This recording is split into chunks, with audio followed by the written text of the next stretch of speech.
It's Averianna the Personality.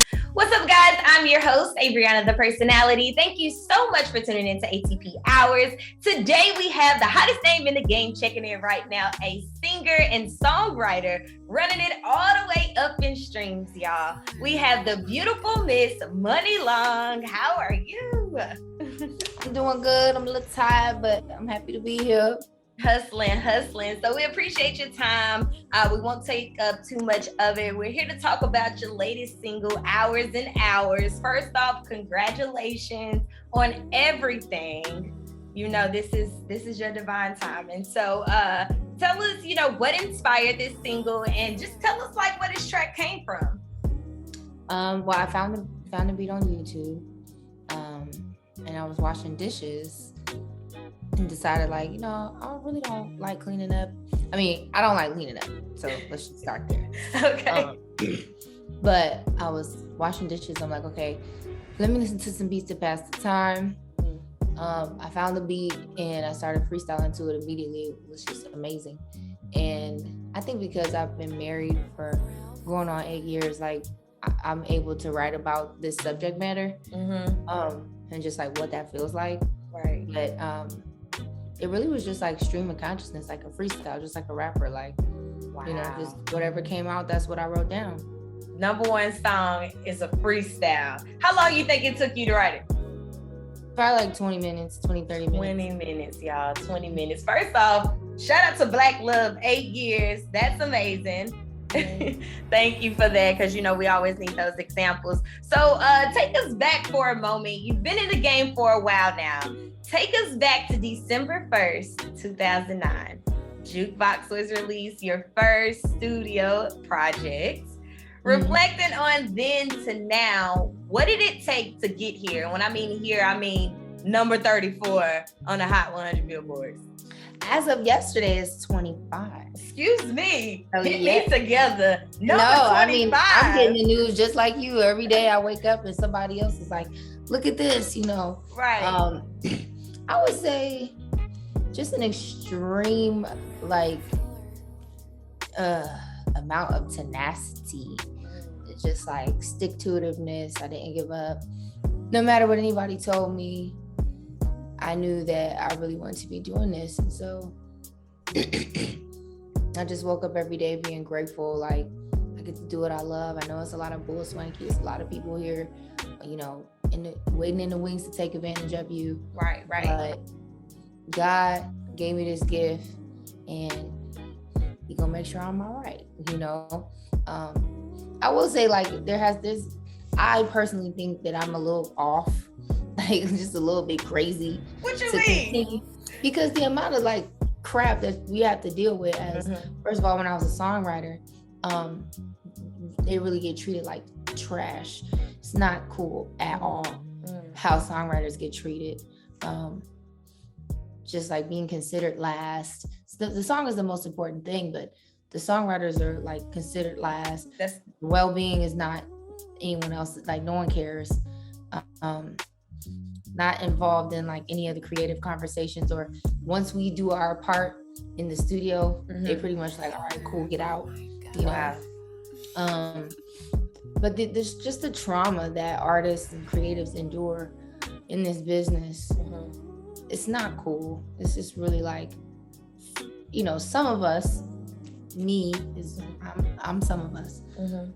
We really just want to be creative and make things, and of course the money is a bonus and the lifestyle is a bonus, but I just want to create with no limitations, you know what I mean? And a butterfly be around people who create at high levels. That's when I really am just in heaven. All the other things in between, people trying to own your intellectual property, trying to force you, to do things for them so they can come up, it's not right. Well, I appreciate you for bringing light to that, because people who are trying to get in the industry, they need to know that you got to come with some tough skin. And like you said, have that tenacity to keep going through the nose, through all the craziness that goes on behind the scenes. So to hear firsthand from you, that's that's important. You know what I'm saying? So hopefully it doesn't happen to you, but 9 times out of 10, it's a lot of slimy people. And when the success comes, even the people who you thought had your back, you'll be surprised what people do when there's money involved. So it's just like, just staying in the light, keeping yourself prayed up so that you don't break. So you don't veer off. And speaking of, the people, that you have around you, tell us, some of the reactions you've gotten from the people closest to you about your success. Has that been a roller coaster for you? Has it been, 100%? How has that been for you? Or share some reactions you've received. My parents are super proud. My dad, my mom shared a story with me. She said they was riding through town, because I'm from a very small town called Gifford, actually, but on the map, it's Vero Beach. Okay. So they was riding through Vero, and they heard somebody playing the song in their car. And my mom called me and said, when my dad heard it, he said to her, "Wow, that child is really famous." Yeah. So it's like, they know what I do. They've known for years and years, but I think it's really impacting them in a different way now, where like, I've been telling my mom for years, stop telling people that I'm your daughter. Like, you don't have a gate. You know what I'm saying? Like, stop posting it on Facebook, Mom. Yeah. Know you're proud, but you really need to stop doing that. But now she gets it, because it's like, she's like, man, people I ain't talked to in years calling hit me up like, that's your daughter. People driving by the house, trying to see if I'm there. It's just crazy. Weird. Well, you probably gonna have to definitely get your parents. I have to get them up out of there for quick, sure. Like, quick. Yeah. I'm like, see, I told you, Mom, that's your fault. I told you. Well, she probably expected this for you, but when it's really happening, to be in the moment, it's a whole different ball game. So yeah, show Mom some slack. Cut Mom some slack. What did you actually notice, your song was going viral? Do you have a mental timeline of how this song went viral? Because me personally, I watched it. I literally watched it grow. So do you know your own personal timeline of how quickly this went for you? I mean, I do remember, because we released this song, Hours and Hours, dropped with the EP. So that was like November 19th. And I have my EP release party like on the 20th, 21st. So I do remember like a couple, like two or 3 days later, maybe even the next day, my friend Breezy, who plays Coop on American, All American, she wanted to come to the album release, but she was like, yo, I'm in Vegas, like, is your party today or tomorrow? I'm like, it's today. She's like, dang, I can't make it, but I'm gonna listen to the EP tomorrow. So she went on live. It might've been the next day or the next day after that, but it was very soon after. She went on live and she was playing the album, and her wife, Chris, were listening, on live, and people were like, "Come, oh my God, who is this? What song is this?" And I was watching it, like, and then I was like, "Man, you're a real one. Like, you ain't have to do that. Like, I appreciate it." So then she was, texting me like, "I'm proud of you." Like, and her wife actually did my makeup on the cover of the EP. Oh, the so cover it's like, art. It's fan. Like the picture where I'm like, laying. She did my makeup on there. And so then I want to say maybe a week later, give or take, Chris posted her video of her and Breezy, sharing their like intimate moments, like what evolved into the Hours and Hours challenge. Right. Theirs was the first video. Oh, wow. Your friend. So okay. She started it. Okay. Yeah, she started it. And I took that video and posted on my TikTok. I was like, this is the reason why I made the song. And everybody thought it was me and Breezy.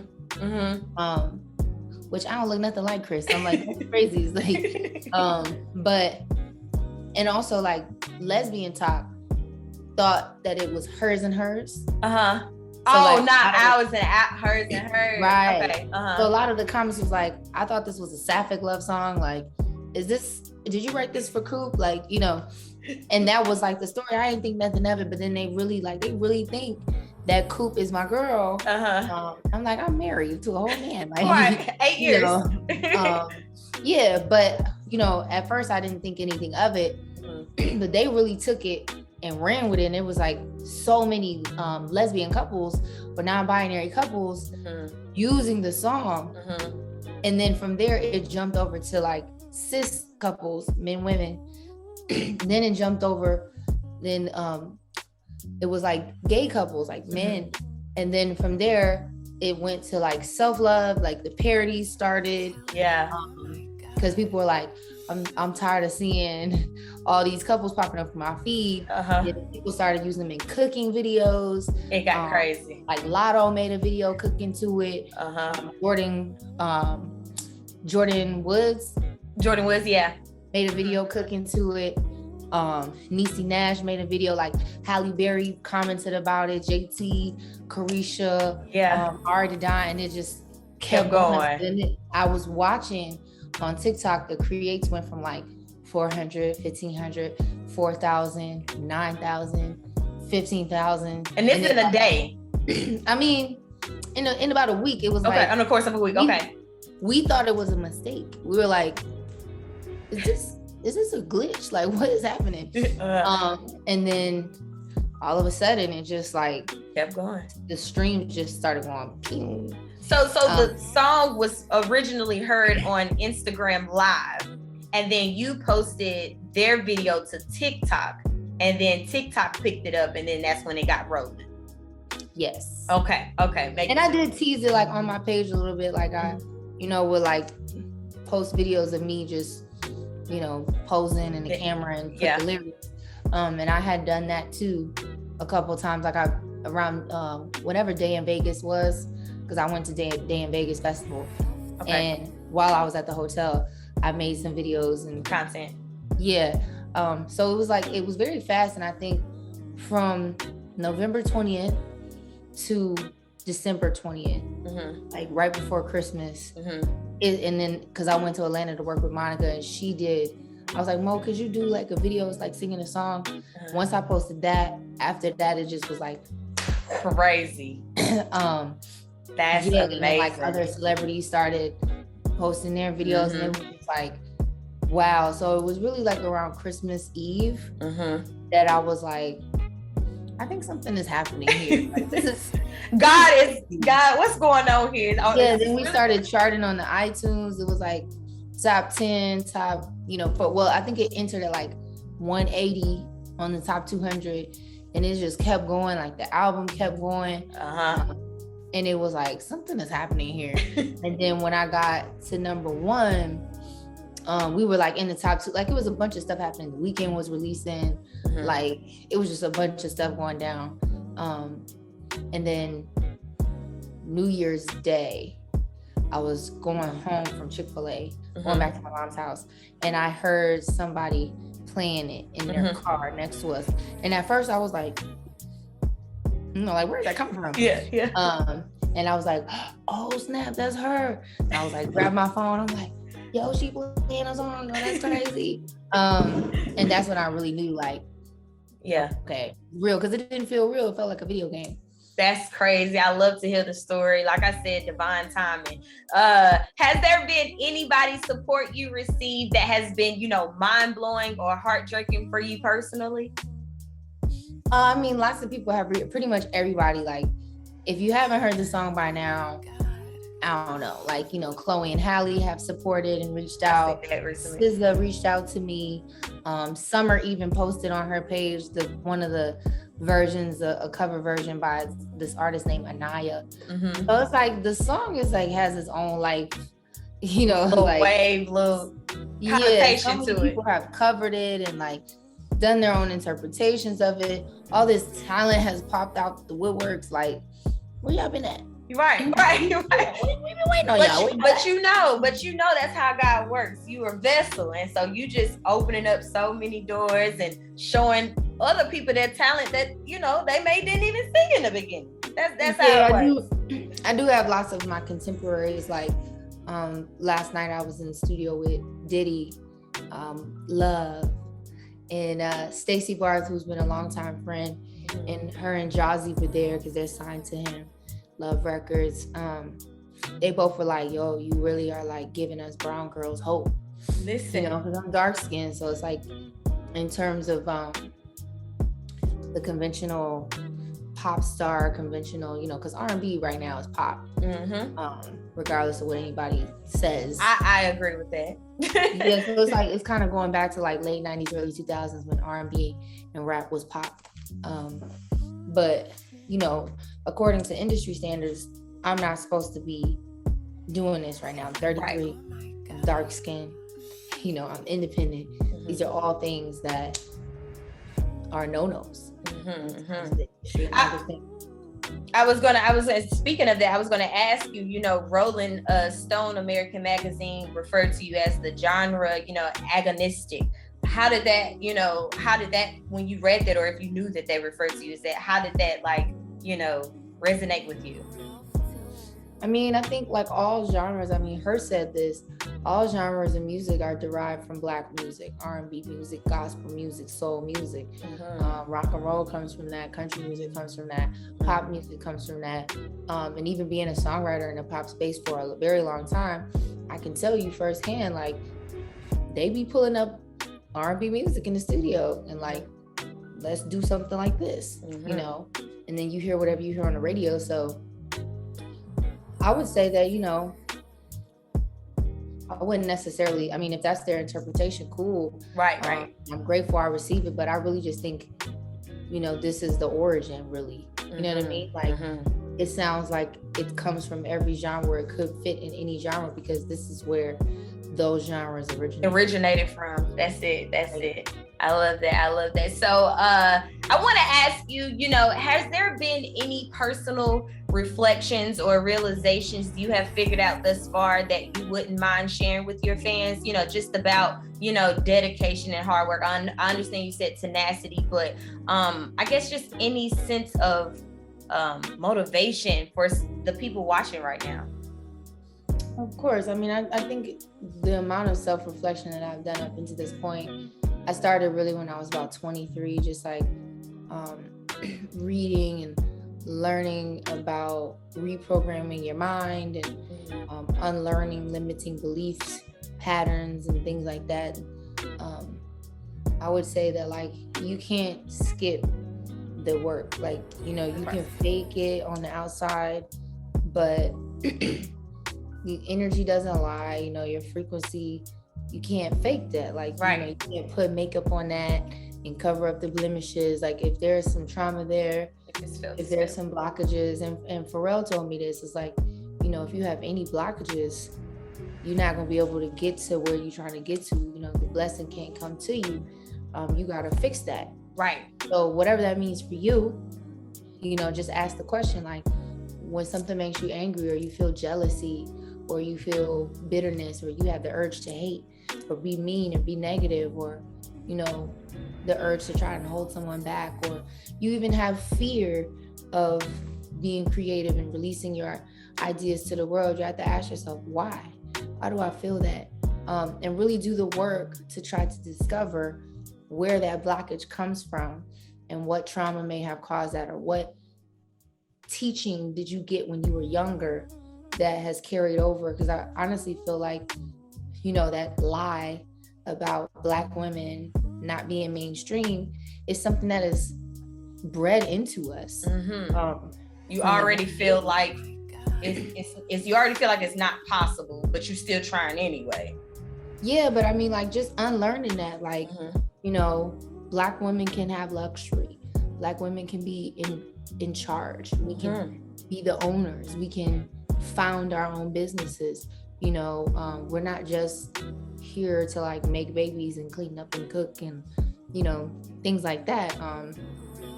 I just think those are things that we learn systemically, and then it's also passed down in the familial relationship as well. I was talking about this earlier, just about like the way we like to dress, and the nails and the makeup and the hair and the gold teeth and the jewelry.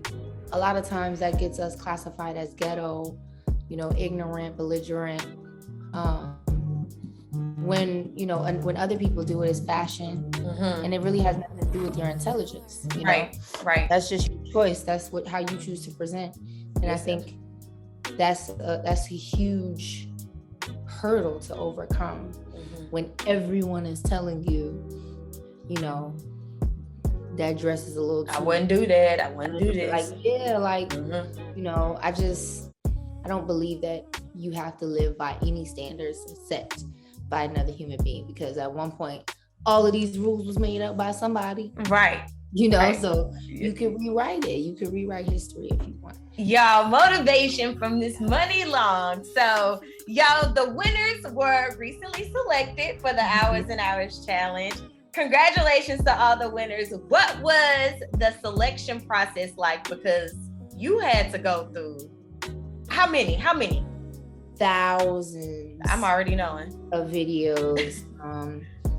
And what I was doing was just like favoriting the ones that I really liked and saving them in a little folder. And I just went purely from like, I love this person's voice. And then when it came down to making my choice, I had to choose the 2 singers that I felt would complement the song and my voice the best. Because, you know, a lot of people don't think about the live experience. If one thing is off, it's like distracting you. You can't focus on the show. So Right. All right. Well, like I said, congratulations to the winners. Could we look forward to more challenges? I know now we learned that you didn't start the challenge, but I think it was a perfect way, you know, for your fans to collaborate and work with you, because this is not something that mainstream artists do. You know what I'm saying? Being done, you know, being able to reach out and scout for yourself, you know, and scout through your fans, the people that already know the song, that support you 100%. Is that something that we can look forward to? I think you done started some. I think you done started a trend, you know. Now. Yeah, I mean, I look forward to just interacting with the supporters in that way. Like I started another trend. It's not really a challenge, it's more of a trend, where I was like, I made a video with another song called Time Machine, and I was like, you know, when you wear them big heavy earrings, at the end of the day, when you get ready to take them out, you be like, yeah. I made a video like that, and it started a trend where, like, because the song is called Time Machine, at the end it's like, I wish I had a time machine, like just, you know, playing. I was just being silly. And I took that part of the song and made that video, and then a couple users like automatically just went for it. One girl was like, when he promises to rock your world, but the stroke is trash, or something she said. And then she was dressed up like Michael. She was like, yeah. She's so funny. Like, I was on the floor. I was like, oh, yeah. This is hilarious. I see that. So a lot of people have taken the trend and, you know, are doing their own spin on it. I think it's like 200 creates on it already, which is good. It's like, you know, when you start getting up into the thousands, that means that people are really connecting with this. So yeah, definitely I'm going to be creating more trends and more challenges. And it's really about the people, man. The people did it. Like, they decided that this was the song. And so hopefully that I can continue to do that. But it just depends whether or not the people connect with it. Well, you already know it's already written for you. Like you said, the tenacity is what's keeping you here in the game, and it's brought you this far. So you already know it's only up. It's only up for the duration of 2022. Tell us what else we can look forward to you coming from you in the duration of the year. More 20-minute hits. Lots of music for sure. Maybe some more challenges. Maybe like start getting on the road. I'm gonna say, can we see you in person? Can we come out and support you in any kind of way in any upcoming dates? Yeah, you know. Make sure Omarion get his raggedy butt out the way. But yes, I absolutely want to come and like start performing for people. I'm getting show offers left and right. But it's really important for me to take my time and create the best experience for you guys. So for sure. That's what I'm working on now. Definitely going to be doing some more like fashion things and maybe some TV. No, just taking advantage of all the opportunities coming my way. As you should, as you should. Miss Muni Long, we appreciate your time today. We're going to get you to Nashville one of these days, okay? I love Nashville. You got to come on to the bill. Biscuit Love, that's my favorite. Yes, yes. Tell us, how we can keep up with you on all social media and how we can continue to follow you and support you. So it's at Muni Long across all socials. That's Instagram, Facebook, TikTok, soon to be Snap. So YouTube. So come check me out, follow me. I love trying to respond to everybody. Like, I try my hardest to respond to everybody. So if I don't get to you, I'm sorry. But it's a lot of y'all. Y'all be blowing me up, honey. Girl, we love you. We love you. I love y'all too. Lastly, let the people know who you are and who you're rocking with. It's your girl, Muni Long, and I'm rocking with Averianna the Personality.